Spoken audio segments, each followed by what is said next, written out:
Now, our next guest speaker is Mike Marlin. Mike Marlin has served as the director of California Braille and Talking Library since 2007. He is legally blind and as a librarian was a patron of the National Library Service for Blind and Print Disabled, or NLS, for which BTBL is a Northern California regional library. Mike has worked in the public and academic libraries, and in previous life, he was a producer and a music host at the public and community radio station on both East and West Coast. Mike is a counselor at large for the American Library Association, where he advocates for accessibility and disability-centered librarianship. And he worked closely with ALA's Washington office to lobby for passage and ratification of Marrakesh Treaty to facilitate cross-border sharing of accessible work. In his spare time, Mike plays jazz, banjo, and travels around with his yellow lab dog, Teddy.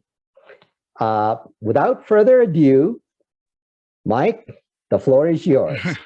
Thank you, Bobby. If you can tell me if you can hear and see me okay? We can hear you and we can see you all right. Thank you. Wonderful. I always wonder when it comes to that. Well, thank you so much, Bobby and SDAC for having me. I represent the Braille and Talking Book Library, which, as Bobby noted, is a regional library for the National Library Service for the Blind and Print Disabled out of the Library of Congress, which is a national agency and also serves expatriates around the world with accessible talking books, which talking books being the name for audiobooks that we have, as well as Braille items and including electronic scope as well. The Braille and Talking Book Library is part of the California State Library, thus the state connection. It's a very small agency with, I want to hazard a guess, maybe 185 employees. And listening to all the presentations, I have to admit, I don't know the exact parity figure. I do know that there are many people in our agency who confidentially identify as having a disability, but may not be out with it. So I don't know on paper if we meet the 16% threshold, but I suspect we're up there at any rate. So I am not an expert in human resources or in EEO. I've certainly studied it as much as I can in terms of my advocacy for persons with print disabilities, which is my primary purview. So I will try to bring that into the fold when I can, but I mostly wanted to just talk about our service and then some of the advocacy work I've done both nationally and internationally, as well as locally, to promote disability librarianship, which is an increasing area of research and study and responsibility within libraries as a whole, both academic, public, and special or government libraries like the State Library. So I hope that will suffice. And I wanted to talk a little bit about what we do and then talk about some of those broader ranges. So if you bear with me for one moment here. No problem, Mike. Take your time. All right.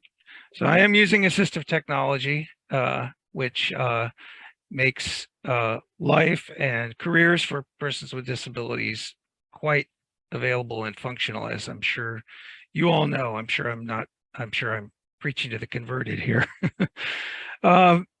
So what is the Braille and Talking Book Library? Well, we are, as I mentioned, a regional library that provides accessible materials to Californians with print disabilities, and that includes blindness, low vision, physical disabilities, and reading disabilities, which we used to call organic reading disabilities, but apparently that is a little bit outmoded, and now we just refer to them as reading disabilities. Primarily, you'll recognize dyslexia.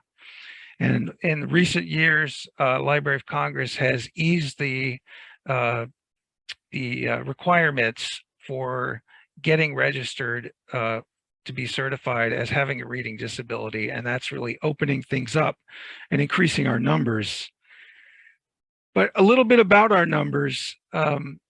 So if you go by the American Foundation of the Blind reports, or even the census or California Health Survey, it is estimated that there could be anywhere from 8 to 20 million Americans with print disabilities, including arthritis and the inability to hold a book, as an example, to dyslexia, to other learning disabilities, and of course, blindness and low vision. It's also estimated by several government agencies that the expectation is that the print disability will double by 2050. So we could be looking at 40 million Americans who have trouble reading conventional print, and based on their circumstances, what side of the digital divide they might be on, or the economic divide, may or may not have access. The Braille and Talking Book Library is the regional for Northern California. California is unusual in that we have two Library of Congress regional libraries, one in Los Angeles, the Braille Institute of America, and then the California State Library in Northern California. And every state has at least one regional library, and then there are some sub-regional libraries as well. So for example, we have a branch within the San Francisco Public Library, as well as the Fresno Public Library, and Braille Institute has several resource centers around the 10 counties they serve in Southern California. So we're part of a network of libraries, and interestingly enough, getting back to the parity question, I have communicated with and noticed over the years that there are a profoundly large number of people who are blind, print disabled, or otherwise reading disabled who work for network libraries. So I'm hoping that at some point we can pull together some statistics on what the percentages are, because it is a wonderful place for someone to develop and establish a career within the library field, whether they are a quote unquote library worker or a librarian who's someone with a professional degree. We currently serve approximately 7,000 individuals in our 43 counties, and another couple thousand through our sub-regionals. So roughly 9 to 10,000. And then if you add in institutions who serve persons with print disabilities, we're looking at about 10,000 people. If you add Braille Institute, that's another 20,000. So we are actively serving 30,000 persons with blindness or print disability. The entire country, it's estimated anywhere up to 400,000. And then think back to the numbers that I mentioned before, where there could be anywhere from 8 to, I think I said 20. I think what I meant to say was 8 to 12 million persons who are qualified for this service. So we're serving a fraction of those who are eligible. And so one of my missions is to ask that all of you continue to spread the word about California's NLS network libraries, as well as the national program.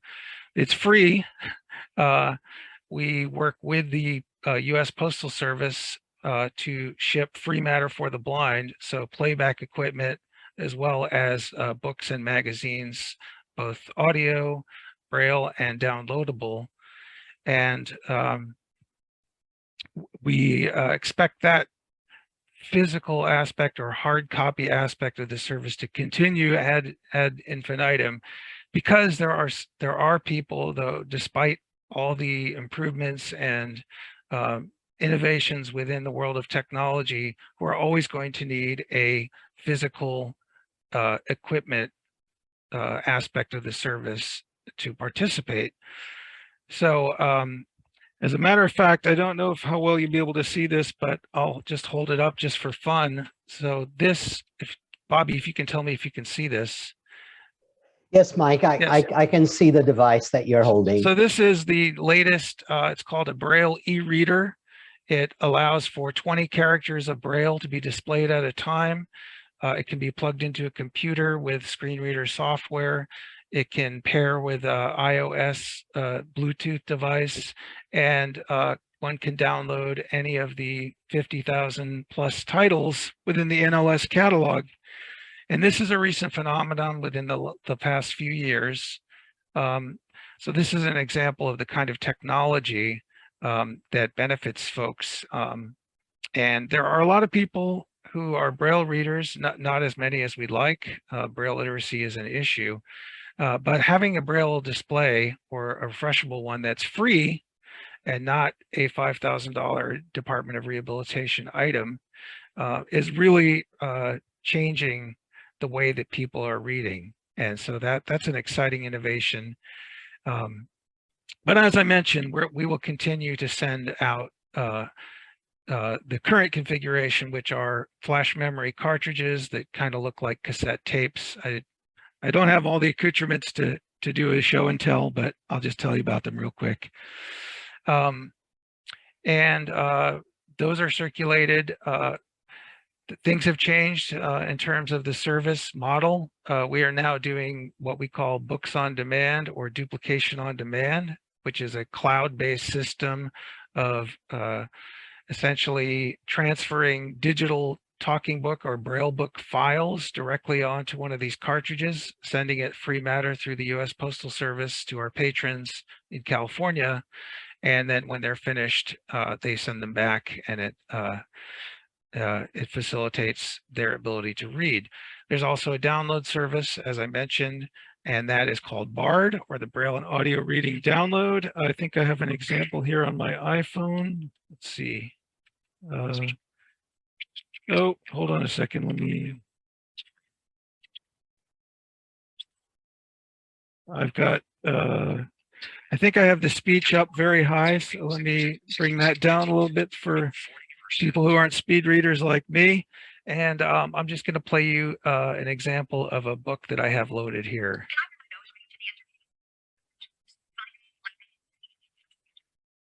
And again, I forgot to slow down the speech. We have a lot of career books, and so on the subject of employment and retention of people with disabilities, we do create bibliographies, and we do go and talk to the transition classes that come through the Department of Rehabilitation regarding finding careers, both as a college student as well as in employment, and we're constantly building on that segment of our book collection. So there was a little diversion there. Back to the technology, because I wanted to let you all know that with the help of the legislature and through the Department of Finance, we've gotten funding to roll out a assistive technology program. And in fact, we're about to hire a assistive technology librarian to complement our assistive tech coordinator, where we've just implemented a loan program for handheld audio devices, the Victor Reader Stream, some of you may be familiar with. We certainly have the Braille e-readers that we're distributing through the NLS program, but also handheld magnifiers and Wi-Fi hotspots, because we do have a lot of people who are unable to take advantage of the Braille and Audio Reading Download, or BARD, download service with couple 100,000 items and growing.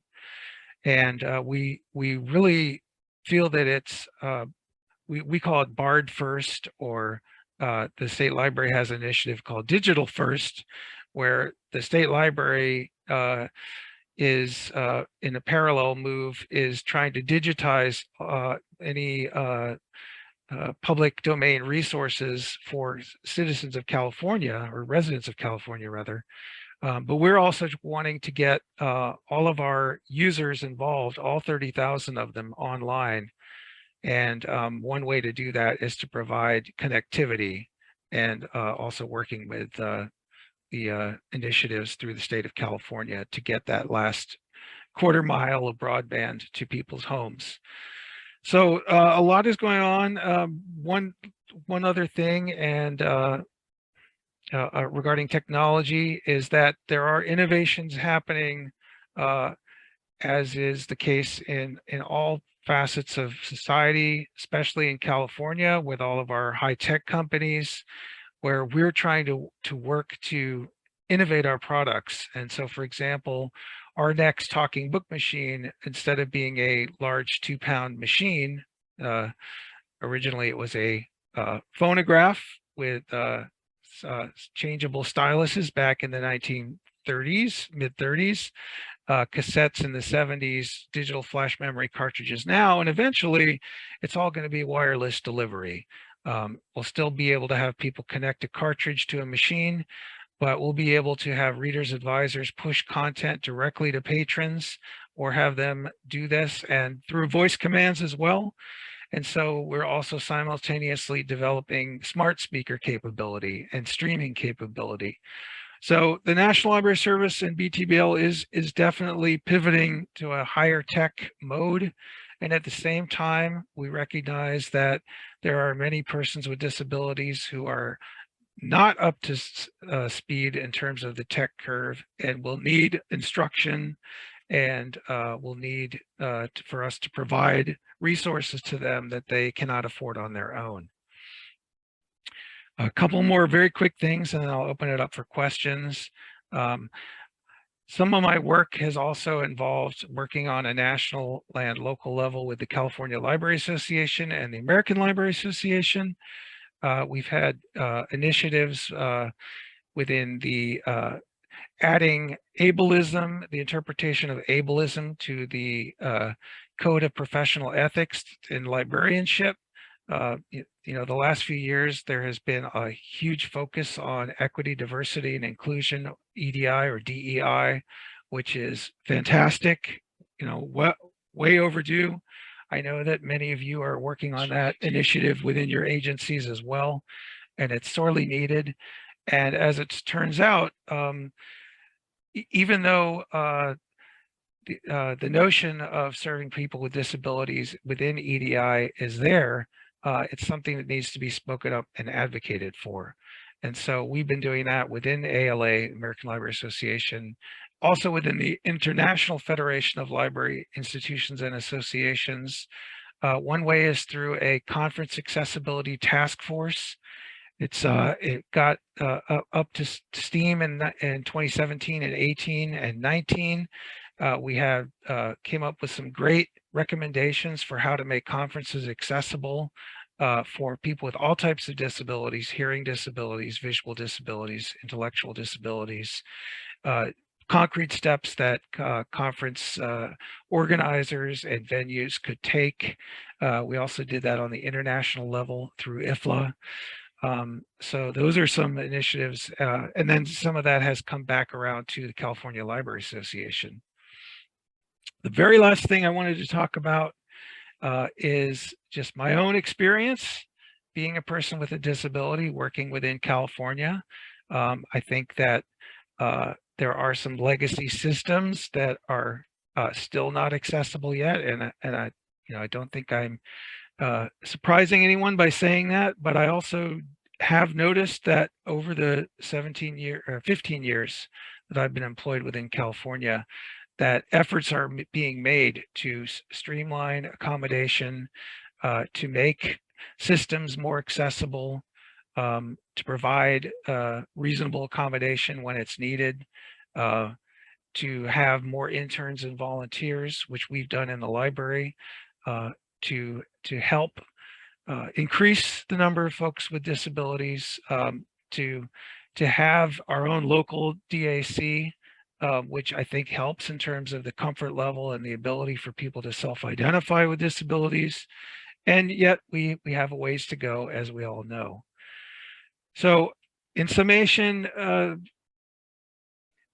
librarianship, disability librarianship is a very strong and growing venue of exploration. There are a lot of people around the country who are working on this, both library workers and librarians within the field, as well as how to serve our patrons, how to get the word out to public and academic and special libraries, how to be able to provide accommodation and assistive technology to patrons.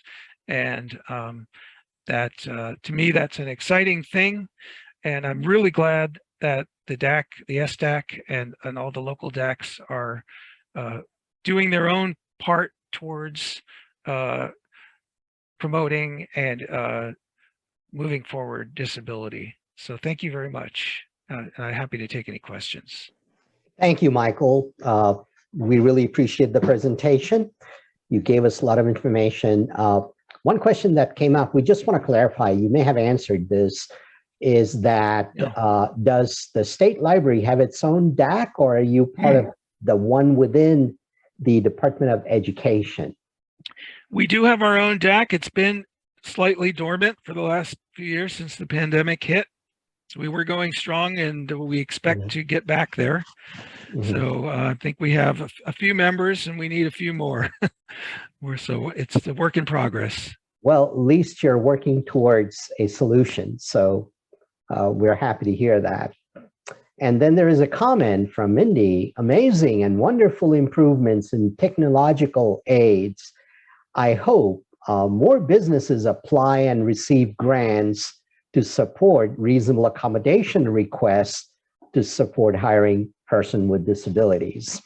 That was just a comment from Mindy. Yeah, I couldn't agree more. Thank you, Mindy. My question is that, can anybody receive your services, or do we have to fill out an application, get like a medical certification of some sort, or what's the process? Excellent question. Thank you, Bobby. I left out all the granular stuff, didn't I? So yes, there is an application process, and I'd like to say we've distilled things down to an 8-page large print application. It may seem like a lot, but some of it is checking off categories of the types of books you'd like to receive through, and whether you want to go request books yourself, or whether you want the computerized auto select system to check books for you.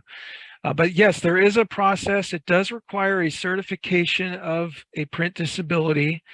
There are 15 or 20 different types of competent authorities, all the way from doctor down to librarian and everything in between, language coach, activities director, nurse, social worker. I don't have the list in front of me at the moment, but it is on our application, and I'll type our URL into the chat in just a moment. But yes, we try to make the process as easy as possible. For us, we serve people who are residents of Northern California. Once the application goes through, we provide all the equipment. We provide readers advisors, reference services, in-person consultation, tech support, all those things. Hope that answers it. Yes, absolutely it did. Thank you very much for that comprehensive response. You mentioned a lot about technology, and the technology has certainly advanced, made life easier. Yet, oftentimes, a person who has visually disabled have difficulty accessing screen reader in all public sites, even though that's the law.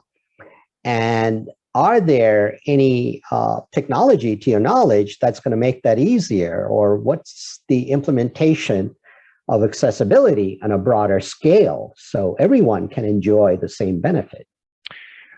That's a great question. When it comes to individual libraries, many of them are on board. One of the issues has been staff turnover, so that if assistive technology equipment gets set up, it goes unused because it's not promoted adequately, or the staff who are experts move on to other positions.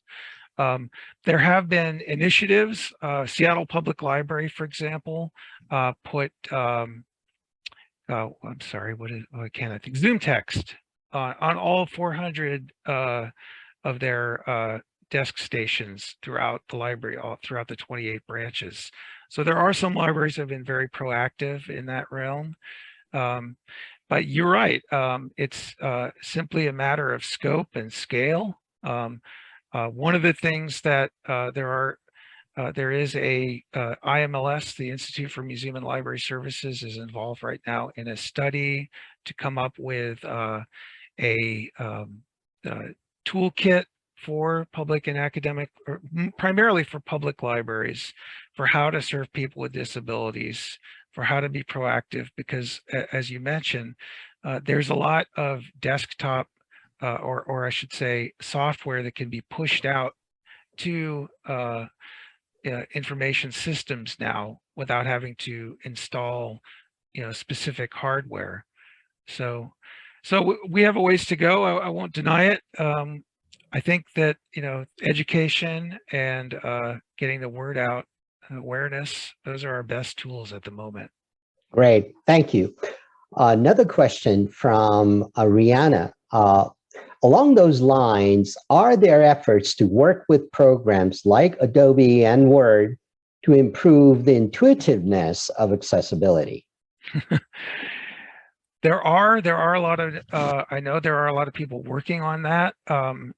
Not so much within the library profession, but within Silicon Valley, for example, there are a lot of the major companies do have disability specialists who are working not necessarily to retrofit current systems, but to create new systems as new versions become available. It definitely is a work in progress. I'm sorry, I can't provide more details about that. No, that question was a little bit out of the area of what we are talking about, but nevertheless, it was an important question. Absolutely. Rihanna. And do we have any other questions for Director Marlin?